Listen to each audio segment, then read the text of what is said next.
भाग 5 खंड 3 भाग 3 प्रतियोगिनी के घर।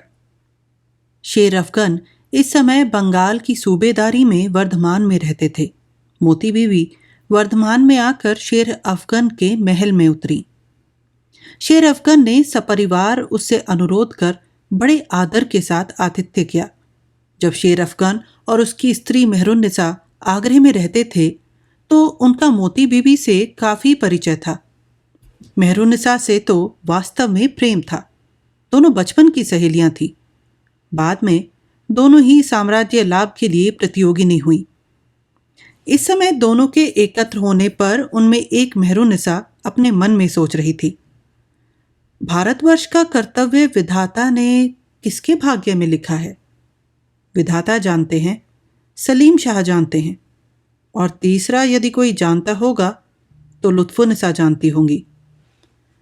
देखें लुत्फुन्निसा इस बारे में कुछ बताती हैं या नहीं। इधर मोती बीवी भी मेहर का हृदय टटोलना चाहती हैं। मेहरुन्निसा ने उस समय समूचे हिंदुस्तान में प्रमुख रूपवती और गुणवती के रूप में ख्याति प्राप्त की थी। वास्तव में संसार में वैसी कम स्त्रियों ने जन्म लिया था। सौंदर्य का वर्णन करने वाले इतिहासकारों ने अपने इतिहास में उसे अद्वितीय सुंदरी बताया है। उस समय की विद्या में कितने ही पुरुष उस समय उसकी बराबरी नहीं कर सकते थे। नृत्य गीत में मेहर अद्वितीय थी। कविता रचना या तुलिका कला में वह लोगों को मुग्ध कर देती थी। उसकी मोहक बातें उसके सौंदर्य से भी अधिक मोहक थी। मोती बीवी भी इन सभी गुणों में कम न थी। आज ये दोनों ही चमत्कारिणी प्रतियोगिनियां एक दूसरे के मन की था लेने के लिए बैठी हैं। मेहरुन्निसा खास कमरे में बैठी तस्वीर बना रही थी। मोती मेहर की पीठ की तरफ बैठी तस्वीर देख रही थी और पान चबा रही थी। मेहरुन्निसा ने पूछा, तस्वीर कैसी हो रही है? मोती बीवी ने उत्तर दिया, तुम्हारे हाथ की तस्वीर जैसी होनी चाहिए वैसी ही हो रही है। दुख यही है कि कोई तुम्हारी बराबरी का कलाकार नहीं है। मेहर, अगर यही बात हो तो इसमें दुख की क्या बात है? मोती, तुम्हारी बराबरी का यदि कोई होता तो तुम्हारे इस चेहरे का आदर्श रख सकता। मेहर, कब्र की मिट्टी में चेहरे का आदर्श रहेगा। मोती, बहन, आज हृदय की हास्य प्रियता में इतनी कमी क्यों है? नहीं, प्रसन्नता में तो कमी नहीं है। फिर भी कल सवेरे ही जो तुम मुझे त्याग कर चली जाओगी, इसको कैसे भूल सकती हूं? और 2 दिन रहकर तुम मुझे कृतार्थ क्यों नहीं किया चाहती? सुख की इच्छा किसे नहीं होती। यदि वश चलता तो मैं क्यों जाती, लेकिन क्या करूं, पराधीन हूं। मुझ पर अब तुम्हारा वह प्रेम नहीं रहा। यदि रहता तो तुम अवश्य रह जाती। आई हो तो रह क्यों नहीं सकती? मैं तो तुमसे सब कह चुकी हूं। मेरा छोटा भाई मुगल सैन्य में मनसबदार है। वह उड़ीसा के पठानों में युद्ध में आहत होकर संकट में पड़ गया था। मैं उसकी ही विपद की खबर पाकर बेगम से छुट्टी लेकर आई थी। उड़ीसा में बहुत दिन लग गए। अब अधिक देर करना उचित नहीं। तुमसे बहुत दिनों से मुलाकात हुई न थी, इसीलिए यहां 2 दिन ठहर गई। बेगम के पास किस दिन पहुंचना स्वीकार कर आई हो? मोती बीबी समझ गई कि मेहर व्यंग कर रही है। मार्मिक व्यंग करने में मेहर जैसी निपुण है वैसी मोती नहीं, लेकिन वह प्रतिभाहीन होने वाली भी नहीं है। उसने उत्तर दिया, भला 3 महीने की यात्रा में दिन भी निश्चित कर बताया जा सकता है, लेकिन बहुत दिनों तक विलंब कर चुकी, और अधिक विलंब असंतोष का कारण बन सकता है। मेहर ने अपनी जगत को मोह लेने वाली हंसी से हंसकर कहा, किसके असंतोष की आशंका कर रही हो? युवराज की या उनकी पत्नी की? मोती बीबी ने थोड़ा प्रतिभाहीन होकर कहा, इस बेशर्म को क्यों शर्मिंदा करती हो? दोनों को असंतोष हो सकता है, लेकिन मैं पूछती हूं, तुम स्वयं बेगम नाम क्यों धारण नहीं करती? सुना था कुमार सलीम तुमसे शादी कर तुम्हें अपनी बेगम बनाना चाहते हैं। उसमें क्या देर है? मैं स्वभाव की स्वाधीन ठहरी। जो कुछ स्वाधीनता है उसे क्यों नष्ट करूं? बेगम की सहचारिणी होकर आसानी से उड़ीसा भी आ सकी। सलीम की बेगम होकर क्या इस तरह आ सकती थी? जो दिल्ली के स्वामी की प्रमुख पत्नी होगी उसे उड़ीसा आने की क्या जरूरत? सलीम की प्रधान पत्नी होंगी, ऐसी स्पर्धा तो मैंने कभी नहीं की। इस हिंदुस्तान में दिल्ली के स्वामी की प्रियतमा होने के लायक तो एक मेहरुनिसा ही है। मेहरुनिसा ने सर नीचा कर लिया। थोड़ी देर चुप रहने के बाद बोली, बहन, मैं नहीं जानती कि वह बात तुमने मुझे दुख पहुंचाने के लिए कही या मेरी थाह लेने के लिए, लेकिन तुमसे मेरी भीख है कि मैं शेर अफगन की बीवी हूं, हृदय से उसकी दासी हूं। भूलकर ऐसी बात ना करो। निर्लज्जा मोती इस तिरस्कार से लजाई नहीं, वरन उसने और भी सहयोग पाया। बोली, तुम जैसी पतिगत प्राणा हो यह मैं अच्छी तरह जानती हूं, इसीलिए तो तुमसे यह बात मैंने कही है। सलीम अभी तक तुम्हारे सौंदर्य को भूल नहीं सके हैं। मेरे कहने का यही तात्पर्य है, सावधान रहना। मेहर अब समझी, लेकिन डर किस बात का? मोती बीवी ने जरा इधर उधर करने के बाद कहा, वैधव्य की आशंका। यह कहकर मोती मेहरुनिसा के चेहरे पर एक गहरी निगाह डालकर कुछ समझने की चेष्टा करने लगी, लेकिन मेहरुनिसा के चेहरे पर डर या प्रसन्नता के कोई भी लक्षण दिखाई न दिए। मेहरुनिसा ने बड़े ही घमंड से कहा, वैधव्य की आशंका? शेर अफगन अपनी रक्षा करने में कमजोर नहीं है। विशेषतः अकबर के शासन में उनका लड़का भी बिना दोष के दूसरे का प्राण नष्ट कर बच नहीं सकता। यह सच है, लेकिन आगरे के ताजे समाचारों से मालूम हुआ है कि अकबर बादशाह का इंतकाल हो चुका है। सलीम सिंहासन रूढ़ हुए हैं। दिल्ली के स्वामी का दमन कौन कर सकता है? मेहरुनिसा आगे कुछ न सुन सकी। उसका समूचा शरीर सिहर और कांप उठा। उसने फिर अपना सिर नीचे कर लिया। उसकी दोनों आंखों से आंसू की धारा बह गई। मोती बीवी ने पूछा, क्यों रोती हो? मेहरुनिसा एक ठंडी सांस खींचकर बोली, सलीम हिंदुस्तान के तख्त पर हैं, लेकिन मैं कहाँ हूं? मोती बीबी के मन की अभिलाषा सिद्ध हुई। उसने कहा, आज भी तुम युवराज को एक क्षण के लिए भी नहीं भूली? मेहरुनिसा ने गदगद स्वर में कहा, कैसे भूलूंगी? अपने जीवन को भूल सकती हूं, लेकिन युवराज को भूल नहीं सकती। लेकिन सुनो बहन, एकाएक हृदय का ढकने वाला पर्दा खुल गया और तुमने सारी बातें जान ली। लेकिन तुम्हें मेरी कसम है, यह बात दूसरे के कान में ना पहुंचे। अच्छा, ऐसा ही होगा। लेकिन सलीम जब यह सुनेंगे कि मैं वर्धमान गई थी, तो वह अवश्य पूछेंगे कि मेहरुनिसा ने मेरे बारे में क्या कहा। तो मैं उनसे क्या कहूंगी? मेहरुनिसा ने कुछ सोचकर कहा, यही कहना कि मेहरुनिसा हृदय में तुम्हारा ध्यान करेगी। जरूरत होने पर उनके लिए प्राण तक विसर्जन कर सकती है, लेकिन अपना कुल और मान समर्पण नहीं कर सकती। इस दासी का स्वामी जब तक जीवित है, तब तक वह दिल्ली के स्वामी को मुंह नहीं दिखा सकती। और यदि दिल्ली के स्वामी द्वारा मेरे पति का प्राणांत होगा, तो इस जन्म में स्वामी को मारने वाले के साथ मेरा मिलन हो न सकेगा। यह कहकर मेहरुनिसा अपने स्थान से उठकर खड़ी हो गई।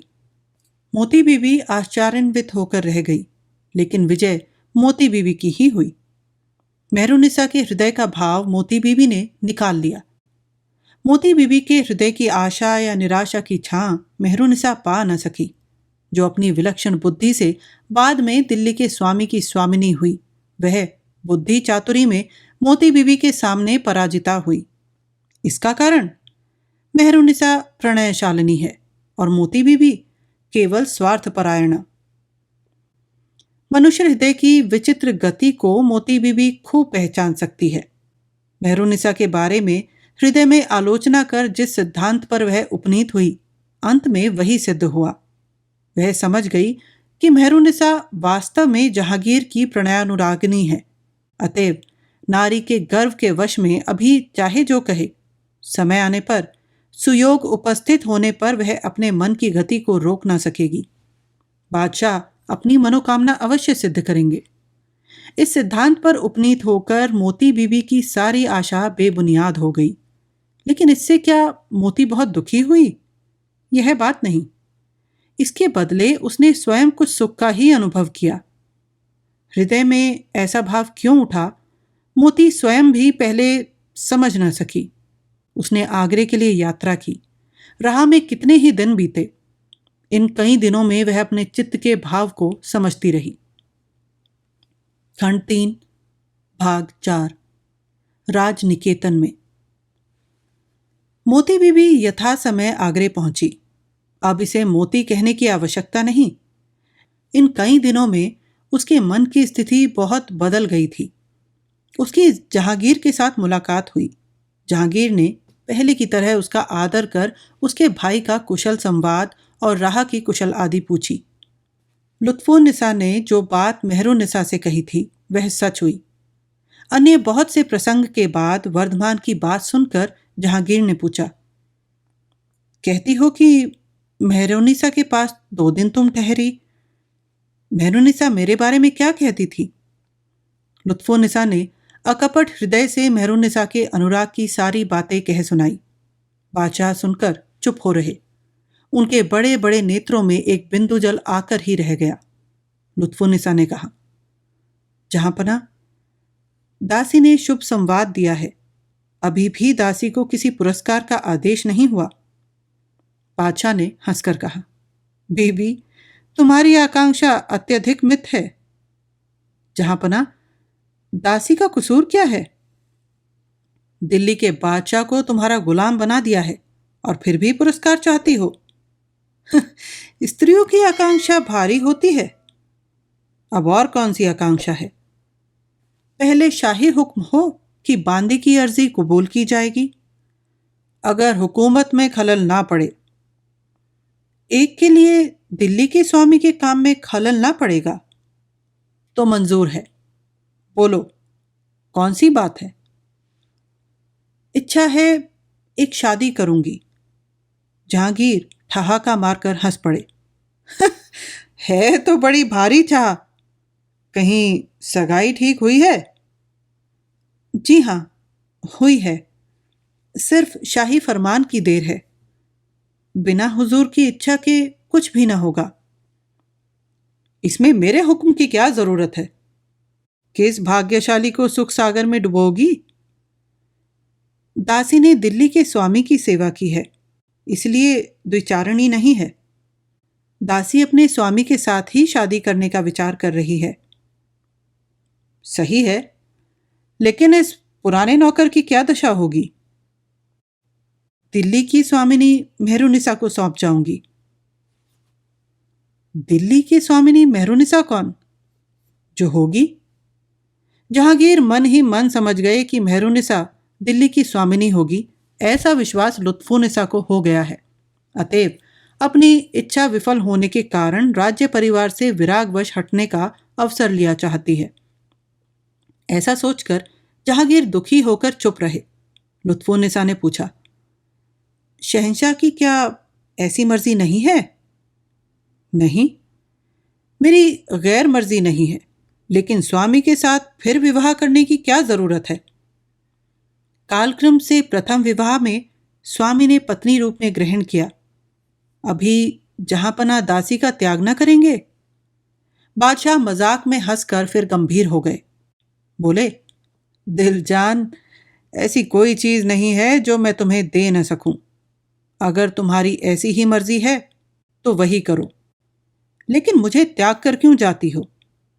क्या एक ही आसमान में चांद और सूरज दोनों नहीं रहते? एक डाली में 2 फूल नहीं खिलते? लुत्फुन्निसा आंखें फाड़ कर बादशाह को देखती रही। बोली, हुजूर, छोटे छोटे फूल जरूर खिलते हैं, लेकिन एक ताल में 2 कमल नहीं खिलते। हुजूर के शाही तख्त की कांटा बनकर क्यों रहूं? इसके बाद लुत्फुन्निसा अपने महल में चली गई। उसकी ऐसी इच्छा क्यों हुई, यह उसने जहांगीर से नहीं बताया। अनुभव से जो कुछ समझा जा सकता था, जहांगीर वही समझकर शांत हो रहे। भीतरी वास्तविक तथ्य कुछ भी समझ न सके। लुत्फुन्निसा का हृदय पत्थर है। सलीम की रमणी हृदय को जीतने वाली राज्यकांति ने भी कभी उसका मन मुग्ध न किया, लेकिन इस बार उस पत्थर में भी कीड़े ने प्रवेश किया है। खंड 3 भाग 5। अपने महल में। लुत्फुन्निसा ने अपने महल में पहुंचकर पेशमन को बुलाया और प्रसन्न हृदय से अपनी पोशाक बदली। सोने और रत्नों से जड़ी हुई वस्त्र उतारकर पेशमन से कहा, यह पोशाक तुम ले लो। सुनकर पेशमन कुछ विस्मय में आई। पोशाक बहुत ही बेशकीमती और हाल ही में तैयार हुई थी। बोली, पोशाक मुझे क्यों देती हो? आज क्या खबर है? शुभ संवाद है। यह तो मैं भी समझ रही हूं। क्या मेहरुनिसा का भय दूर हो गया? दूर हो गया। अब उस बारे में कोई चिंता नहीं है। पेशमन ने खूब खुशी जाहिर करके कहा, तो अब मैं बेगम की दासी हुई? तुम अगर बेगम की दासी होना चाहती हो तो मैं मेहरुनिसा से सिफारिश कर दूंगी। हैं? यह क्या?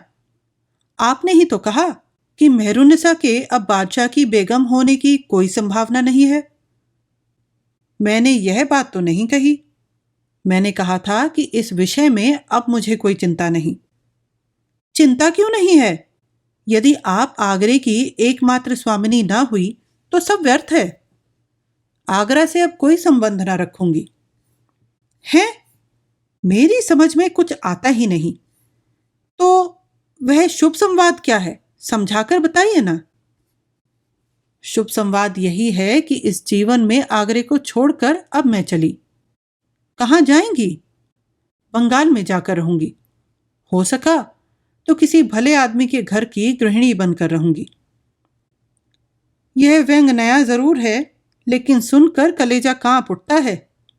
व्यंग नहीं करती, मैं सचमुच आगरा छोड़कर जा रही हूं। बादशाह से विदा ले आई हूं।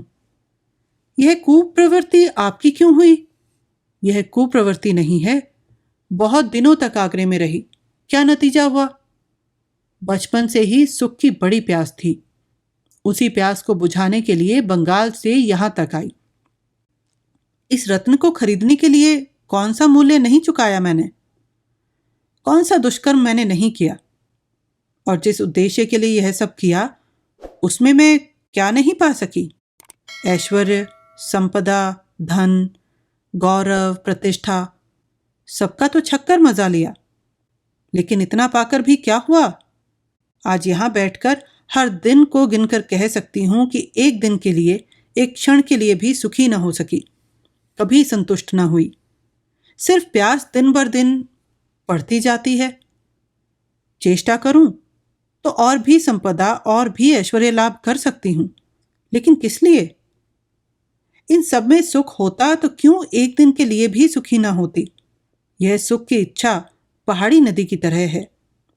पहले एक निर्मल पतली धार जंगल से बाहर होती है, अपने गर्भ में आप ही छिपी रहती है, कोई जानता भी नहीं, अपने ही कल कल करती रहती है, कोई सुनता भी नहीं। क्रमशः जितना आगे बढ़ती है उतनी ही बढ़ती है, लेकिन उतनी ही मैली होती है।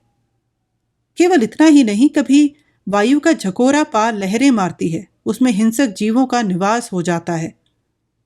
जब शरीर और बढ़ता है तो कीचड़ भी मिलता है, जल गंदला होता है, खारा हो जाता है। असंख्य ऊसर और रेत उसके हृदय में समा जाता है, वेग मंद पड़ जाता है। इसके बाद वह बड़े रूप में, गंदा रूप सागर में जाकर क्यों विलीन हो जाता है, कोई बता सकता है? मैं यह सब तो कुछ भी नहीं समझ पाती, लेकिन यह सब तुम्हें अच्छा क्यों नहीं मालूम पड़ता? क्यों इतने दिनों बाद अच्छा नहीं मालूम पड़ता, यह इतने दिनों के बाद अब समझी हूं। 3 वर्षों तक शाही महल की छाया में बैठकर जो सुख प्राप्त नहीं हुआ, उड़ीसा से लौटने के समय बाद में एक रात में वह सुख मिला। इसी से समझी?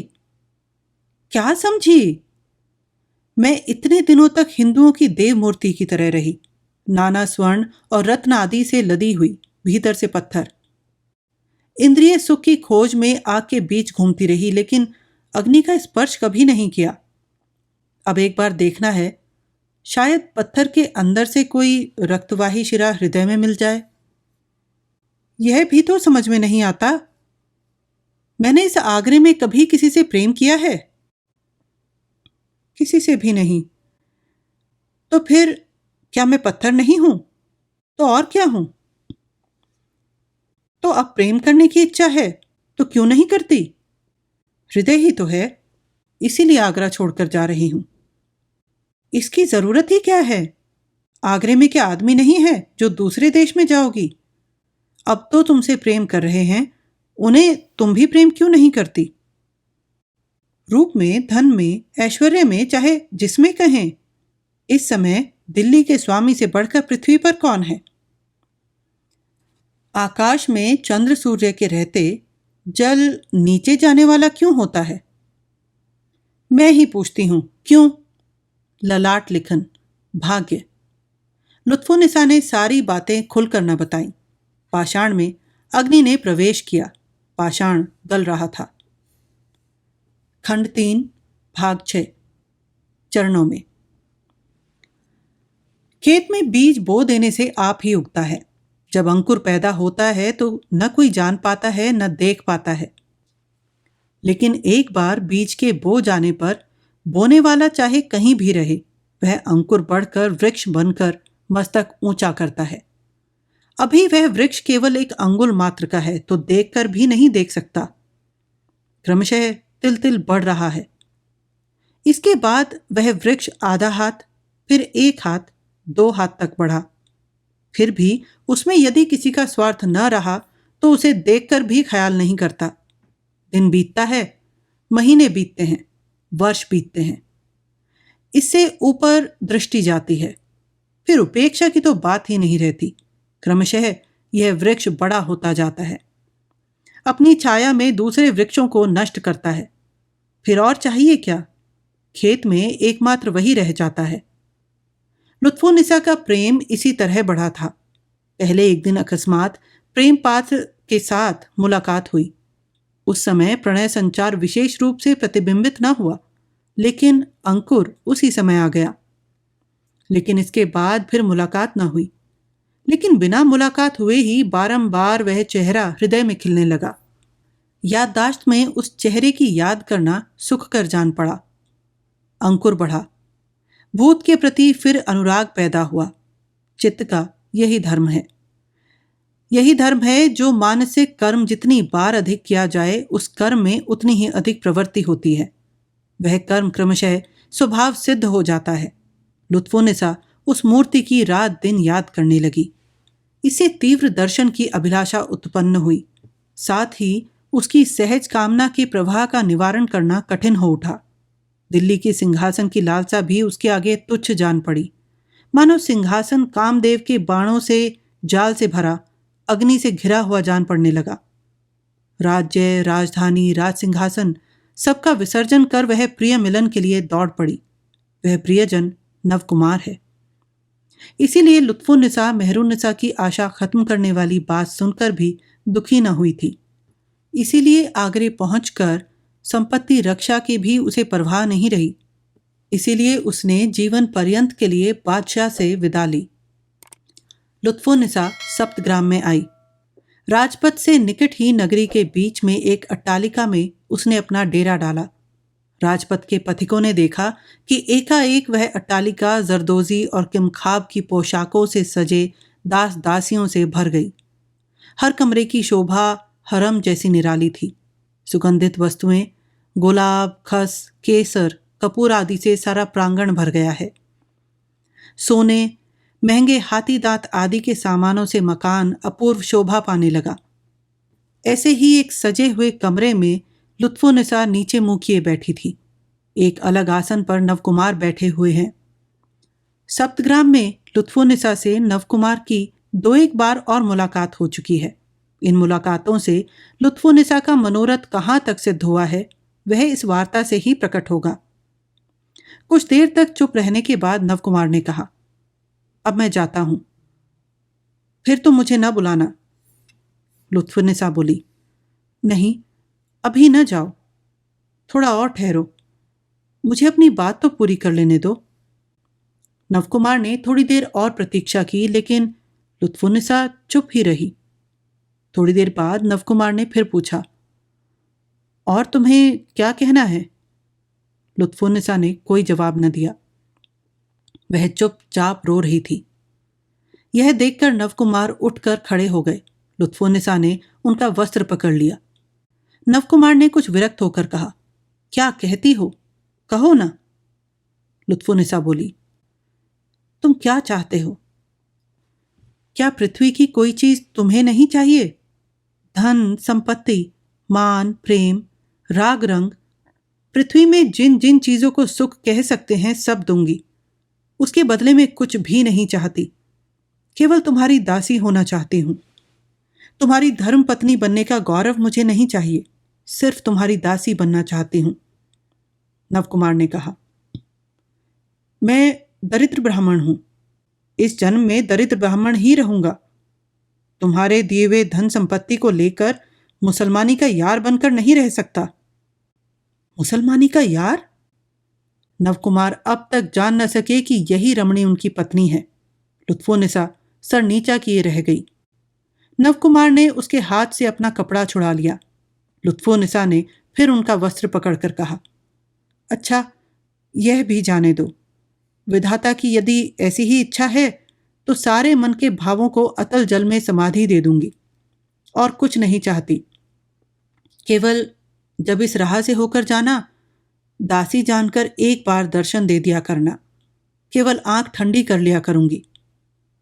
तुम मुसलमान हो, पराई औरत हो, तुम्हारे साथ इस तरह बात करने में भी मुझे दोष है। अब तुम्हारे साथ मेरी मुलाकात न होगी। थोड़ी देर तक सन्नाटा रहा। लुत्फुन्निसा के हृदय में तूफान बह रहा था। वह पत्थर की मूर्ति की तरह अचल रही। नवकुमार का वस्त्र उसने छोड़ दिया। बोली, जाओ। नवकुमार चले। जैसे ही वह 2-4 कदम बढ़े थे कि वायु द्वारा उखाड़कर फेंकी गई लता की तरह लुत्फुन्निसा एकाएक उनके पैरों पर आ गिरी। अपनी बाहों से चरणों को पकड़ बड़े ही कातर स्वर में उसने कहा, निर्दयी, मैं तुम्हारे लिए आगरा का शाही तख्त छोड़कर आई हूं, तुम मेरा त्याग ना करो। नवकुमार बोले, तुम फिर आगरे लौट जाओ, मेरी आशा छोड़ दो। इस जन्म में नहीं। तीर की तरह उठकर खड़ी हो गई। गर्व के साथ लुत्फुन्निसा ने कहा, इस जन्म में तुम्हारी आशा त्याग नहीं सकती। मस्तक ऊंचा और बहुत हल्की टेढ़ी गर्दन किए, अपने विस्तृत नेत्र नवकुमार पर जमाए, वह राज मोहिनी खड़ी रही। जो कभी न दबने वाला गर्व हृदयाग्नि में लग गया था, उसकी ज्योति फिर छिटकने लगी। जो अजय मानसिक शक्ति भारत राज्य शासन की कल्पना से भी डरी नहीं, वह शक्ति फिर उस प्रणय दुर्बल देह में चौंक पड़ी। ललाट पर नसें फूलकर अपूर्व शोभा देने लगी। ज्योतिर्मयी आंखें समुद्र जल में पड़ने वाली सूर्य किरणों की तरह झलझला उठी। नाक का अग्रभाग उत्तेजना से कांपने लगा। लहरों पर नाचने वाली राजहंसी गतिरोध करने वाले को जैसे देखती है, दबे हुए फन वाली नागिन जैसे फन उठाकर ताकती है, वैसे ही वह उन्माद से भरी मुसलमान युवती अपना मस्तक ऊंचा किए देखती रही। बोली, इस जन्म में नहीं, तुम मेरे ही होगे। उस नाराज नागिन की मूर्ति देखकर नवकुमार सहम गए। लुत्फुन्निसा की वर्णित ना की जा सकने वाली देह महिमा जैसी इस समय दिखाई दी, वैसी देह कभी दिखाई न दी थी। लेकिन उस सौंदर्य को बिजली की तरह गिरने वाली, मन को मोहने वाली देखकर भय हुआ। नवकुमार जाना ही चाहते थे, लेकिन सहसा उन्हें एक और मूर्ति का ख्याल हो आया। एक दिन नवकुमार अपनी प्रथम पत्नी पद्मावती के प्रति विरक्त होकर उसे अपने कमरे से निकालने पर तैयार हुए थे। 12 वर्षीय बालिका उस समय जिस दर्द से मुड़कर उनकी तरफ खड़ी हुई थी, ठीक उसी तरह उसके नेत्र चमक उठे थे। ललाट पर ऐसी ही रेखाएं खिंच गई थी। नथुने इसी प्रकार कांपे थे।